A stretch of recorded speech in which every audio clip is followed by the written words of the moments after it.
Hey everyone, welcome back to Ontario Gardening. So today I'm going to take you through the garden on a garden tour kind of, but we're going to talk about where our plants should be. So it is July. We are in zone 6A/B depending on the season. Our last frost is around May 24th where we could have planted out, and our first frost is going to come up in October, usually October like 8th, 10th, that first weekend in October. So those are our frost dates. That's our zone. And we've had a mixture of weather this season so far. We went from like a lot of rain to an extreme heat wave. The moral of the story is we're going to go through my garden. I'm going to kind of take you through some plants and we're going to discuss where your garden should be in July. So of course there's going to be variables and we'll talk about that as I go because I'm going to tell you how I planted it and when I planted it. So did I start it inside? Did I get it from a greenhouse or did we start it from seed right in the ground? Kind of take a look at what the plants look like and then you can compare your garden and where you're at and we'll talk about how to fix things if you're not where you should be. So the first thing we'll talk about really quick is herbs.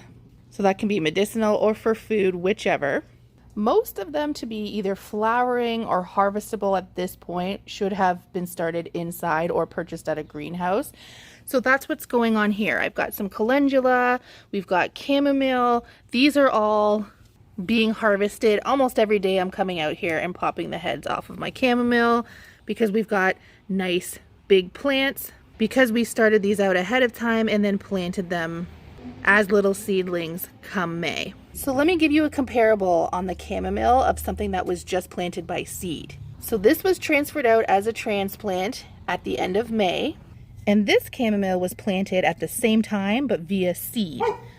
So as you can see, that's a considerable difference. Now the one thing with herbs and some medicinal flowers and things like that is the more you pluck off, the bigger they get. So basil is a perfect example of that. These basil plants were started inside and transplanted out, and as you can see, they're nice and big. Now I come out here every, a few days when they start to get taller and lanky, and you just want to pinch off your tops. So don't go too far down, but just pinch off the tops. And what this is going to do is it's going to force this plant to get bushier and bigger with every time you pluck off the top leaves. Don't go any more than a couple leaves down and you're sure to have a nice big plant. So I guess just take a look at what you're growing in terms of herbs and spices and stuff and see what benefits from being pinched or harvested and makes it bigger for each one. It's most of them, but just double check. And just really quickly we'll touch on flowers. Started inside and transferred out, started as seed in the ground. See the difference in size? And that's a marigold, so if we're even talking marigold species, started from seed inside and transferred out. Marigolds are another one that love to be pinched off. If you deadhead them, they will grow massive. So if you have small marigolds, come through, find little heads that are dead and just literally pluck them off, and next thing you know, you'll have a massive bushy plant. Moving on to fruits and veggies. Since I'm over here, if you have perennial berry plants, raspberries are already coming off. Strawberries have already come and gone. But as you can see, raspberries should at least be here, or you should be at least getting some flower heads. Blueberries, they're about to be pickable. Would you like one? Any perennial fruit-bearing fruit should be coming off now. I know mulberries are coming off trees, all that kind of stuff. If you have lettuces, you've probably bolted already. They're a cool weather crop, so they're probably having a hard time. But the moral of the story is doable, but you're probably not seeing great results. These were beets, started from seed. So if you have beets, I'm trying them in these containers this year. If they were in the ground, they'd probably be a little bit bigger. But if you have beets, you should at least be seeing tops of the heads. And bone meal will help those along. If you're not, sprinkle some bone meal on them or sea kelp, that should help. Carrots. Okay, so carrots are a tricky one because carrots are something that a lot of people have problem germinating. If you planted seeds and you're not seeing at least little carrot tops, you're not going to see any at this point. Either your seeds were duds or you never kept the seeds wet enough to get a germination. Whatever the case may be, these were planted from seed straight in the garden at the end of April, and we've got tops that are at this point at least a foot tall. These carrots have also been thinned out. So if you planted from seed at the end of April, you should be looking about here. If you planted from seed in May, you'd probably have about half of this. If you planted and nothing's come up, like I said, you've had dud seeds or just ungerminated seeds. And if you're looking to speed things along, you can fertilize these as well. Now, if you're also finding that they're having a problem coming up or getting this tall, they might be too crowded. If you didn't thin out your carrots and they are too close together, you want a decent spacing in between each carrot to give it time to grow and for the tops to properly get enough sunlight and water. If it's too crowded, then the tops will not get enough, like a sufficient light and sufficient water and stuff, and they are not going to grow the same. I have a couple of different videos I can link below on thinning carrots, because at this point they should be thin. They should be thin, and we should be pulling these in the next like 8 weeks. Now, if you've planted carrots and there's nothing that has come up, you can definitely try again. Carrots are a cool crop. I actually keep my carrots in the ground until Christmas because the bed acts as a fridge to keep them cool. But the moral of the story is you could start your carrots now and not harvest until like November, and you should be okay. If anything, you might get some baby carrots. If you planted a big carrot, like a big Imperator carrot, and thinking it's going to be a big carrot, it probably won't be. You'll probably get baby carrots, but the moral of the story is you're still getting something, and the tops can still be used for soups and stews and your animals, whatever the case may be. Next door, I have Swiss chard. This was planted from seed in May. This is perfect. This is where you should be at. Swiss chard is a very fast growing crop. Like I said, this was planted in May. So in about 4 to 6 weeks, you can have a harvest. So you can go ahead and plant from seed now. If nothing germinated or if you don't have these results, try redoing it and you still have lots of time. In behind is okra. These were started from seeds at the same time as this. Okra should really be started inside. It was I had extra space in my bed that I was going to try stuff in. They should be further along than this, and they're not. So I'm going to come in and fertilize tonight. So if you have okra plants, they should be a lot bigger. They should probably be almost the size of the carrots at this point. So keep chugging along though. Okra takes a really long time. They are heat loving, like they thrive in the heat. So if you have cool days or cool nights, it might not be the best conditions for them, and they might just need a minute. Beans. These were planted from seed the first week of June. We already have flowers, and in fact, I noticed yesterday we actually have little beans on here. So this is where you should be at for beans. Beans are a nice and easy plant in the ground crop. You do not need to transplant them. I had some spotty germination with my seeds this year. So actually, if I go over to my other green bean patch, we've got a much denser patch. And I should mention that these are actually bush beans, not vining beans. And these ones planted from seed are also at this point flowering. If you are not seeing flowers, but maybe you've got some growth, just be patient. Beans, all of a sudden, they take off overnight. And beans don't really need a ton of fertilizer. You can throw some like fish emulsion or some sea kelp on there when they first start coming up, and you'll be golden for the whole season. They really don't require a lot of fertilization. They're just mostly patience. Next door, I have sweet potatoes. So these are my sweet potato vines. They are getting decimated by something, so I'm gonna have to come out and treat that. But at this point, you should have your ends looking like this, everything vining out. This is a good sweet potato. These require some patience too, and maybe some fertilization. When they first go in, when the slips first go in the ground, they need to have a lot of water, because instead of rooting them in a glass of water, we're basically rooting them in the ground, and they need a lot of water for those roots to sprout. So if you're finding that they're still really small, make sure you're getting a lot of water and that they're not drying out in the ground. And then next door we have potatoes. So at this point, the June bugs are out. So we have to make sure that our plants aren't getting decimated by those. You should at least have some good growth, possibly even some flowers. I feel like mine are a little bit behind. We should be seeing some flowering.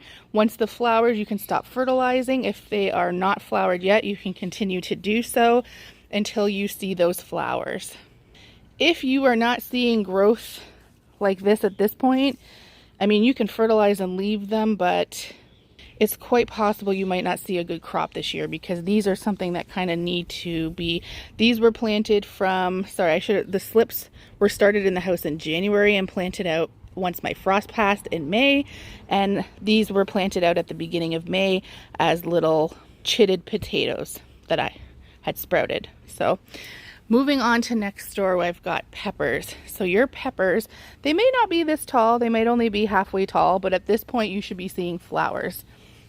So we've got tons of flowers. In fact, I actually have little peppers, and each pepper plant is going to be different. If you're growing a hot pepper, they are notorious for growing a lot slower sometimes. Or if you're growing big bell peppers, they might need a little bit of extra time because you're producing big peppers. But at this point, so these were started well inside in February by seed and transplanted out. If you are planted by seed, there's no way you're going to be this close at all. You're probably going to have little sprouts. If that's the case, it's a waiting game. You're probably waiting until the end of September at this point. But with this the way it is, we're looking at August for peppers, which is about normal. End of July, early August. If you are finding that your plant just keeps growing, but it's not actually flowering, switch up your fertilizer and switch from a high nitrogen to a higher K. So you're wanting to focus more on like flower production than on leaf production. So you just switch up your fertilizer accordingly. If you have questions about that, I can comment down below. So I have onions here. So they're being a little bit drowned out by tomatoes. So these onions are actually behind. So they've got good heads on them, but these were started in jugs. It's called winter sowing, and they were started in jugs outside in February, and then I had these little tiny sprouts and I planted them, and this is where we're at. Like, you can see that the onions are starting to produce under there, but these are much further behind than if you had it started from seed inside of your home and then transplanted them out. This is going to be in and about the size as well that you would see if you're starting the set. So there's onion sets that you can buy. You're going to be about that right now as well. The best practice is to start them in the house and bring them out. I was just experimenting with some winter sowing this year.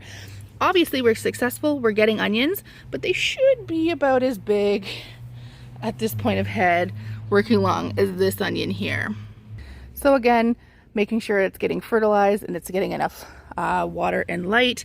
Once you start seeing, once you start seeing the tops of your onions kind of poking out of the ground, you don't have to cover them back up. They are fine as is to kind of peek over the soil. Tomatoes.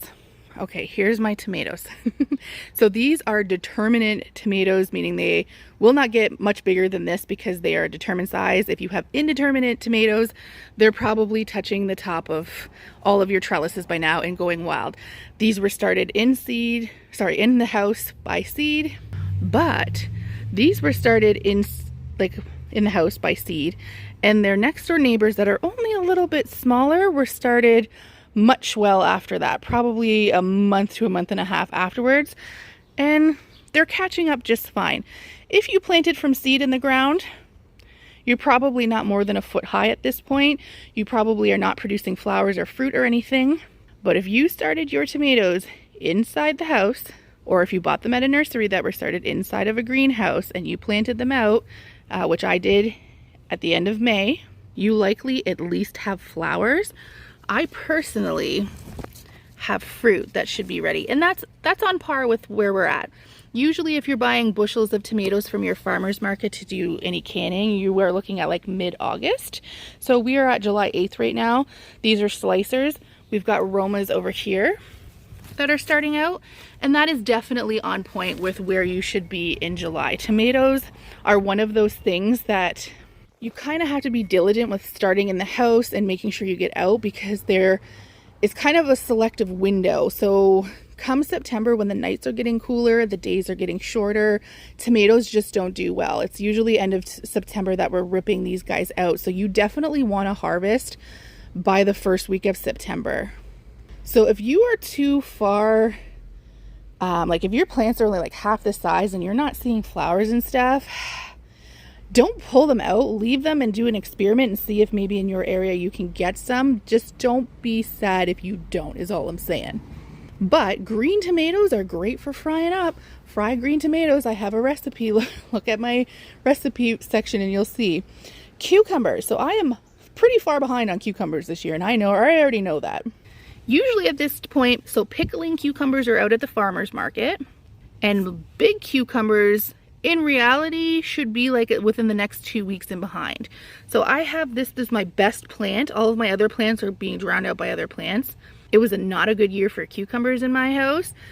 This was planted from seed the first week of June, and this is where we're at. I don't even have any transplants to show you because none of them survived the rain this year. So this right here, if you've started from seed in and around your last frost date, this is about right. We actually down at the bottom have some flowering. This is going to start trellising up soon, so I'm going to put it on its trellis. This is right. If you started from seeds, brought out your transplants, and they survived, they're probably up here by now. You've probably got flowers and some, at least pickles started. So this is behind. We're going to have to fertilize this guy and get him moving. Garlic. Garlic is being pulled. I'm actually just started pulling my garlic today. Beautiful, beautiful big balls of garlic. So at this point, your stems are starting to go weak. They're bending, they're browning. The bottom leaves of your plants are browning and dying off. If you are here, we're pulling them. If you're still a little bit green and your necks are still a little bit hard, wait another week or two. It's not uncommon for garlic to take till mid-July, sometimes the 3rd week of July. But just keep an eye on them, because once they start going soft and bending, you don't want to leave them in the ground for too much longer, especially if you have rain in your forecast, because you don't want them rotting out in the ground. But moral of the story is, we're looking at pulling garlic right now. And then we've got a whole bed to plant something else. And zucchini is the last thing we're kind of going to touch on in this garden, because those are your basic staples: tomatoes, peppers, zucchini, cucumbers, beans, those type of things. Those are your staples in your garden, so we're going to focus on those. Cucumber, at this point, these were planted straight in the ground from seed at the the beginning of June, and this is where we're at. If you started from seed inside and transplanted them out, you also have an abundance of zucchini, and at this point you should actually be getting zucchini. If you actually transplanted yours out, you probably already have zucchini that you're giving to your neighbors at this point. Mine's a little bit behind because I started from seed right in the garden. So I've got lots of little guys in here. Now, if you are finding that you are getting fruit like this, but then all of a sudden they start dying off like this, your plants are probably not being pollinated properly. So this flower was pollinated properly. We're good to go. It's a zucchini. This guy started dying off, as you can see, so his flower was not pollinated properly. So keep an eye on that. If you keep having zucchini that are dying, it's the same with cucumbers. If you have these plants that are like, oh yes, I've got this fruit, and then it dies, shrivels and dies off, you need to come out and start hand pollinating. You're probably just not getting enough pollination. I can, again, link that video if anybody wants. Underneath, I can show you how to pollinate by hand, just like with a little paintbrush. And it saves you the heartache. But yes, zucchini, most people, I'm a little bit behind, but most people, you probably have it coming out of your ears right now. And that is just kind of where we're at in July, and gives you an idea of maybe where you should be at in July. Like I said, not every garden is going to be exactly the same. Not every seed was started the same way. Not every transplant survived or worked out the same way. So of course it's going to look a little bit different, but I just wanted to kind of give you an idea of where you should, as a guideline, be at in July at this point, and kind of go from there. If you have any other questions, I can do this again in September or October, because once all this comes out, this is all of our summer garden. Once all of these warm crops come out and I put in cool crops for our winter garden, I can do the exact same thing. We're going to do beets, radishes, turnips, kales, spinaches, you know, your brassicas, cabbage, things like that. So if this is something that you guys would be interested in me doing again for the fall garden, I can definitely do that. You know, I might do it anyways if I have some success. So anyways, we will talk to you soon. Bye.